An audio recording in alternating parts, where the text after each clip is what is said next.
السلام عليكم ورحمة الله وبركاته. أهلا وسهلا بحضراتكم متابعينا الكرام بفيديو جديد على قناتكم مكة سبورت.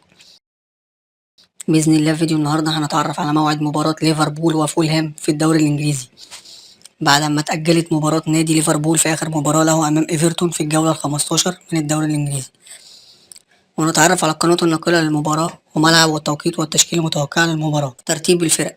وفي البداية نصلي على النبي أشرف الخلق أجمعين سيدنا محمد عليه الصلاة والسلام. ولو عجبك الفيديو يا ريت تدعمنا بلايك والاشتراك في القناة ليوصلك كل جديد إن شاء الله.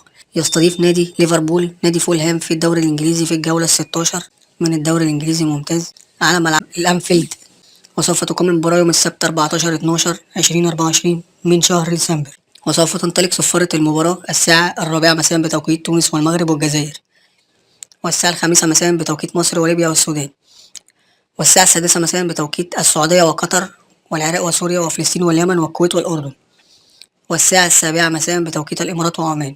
وسوف تذاع المباراة على قناة بين سبورت 1. وتأتي التشكيلة المتوقعة لليفربول: حراسة المرمى كيلهير، خط الدفاع روبرتسون، فان دايك، غوميس، أرنولد، خط الوسط رايان، ماك أليستر، جونز، خط الهجوم صلاح، دياز، نونيز. أما ترتيب الفريقين في جدول الترتيب يأتي ليفربول في المركز الأول برصيد 35 نقطة، أما فولهام في المركز العاشر برصيد 23 نقطة. وفي النهاية لو عجبك الفيديو ياريت تدعمنا بلايك والاشتراك في القناة ليوصلك كل جديد إن شاء الله.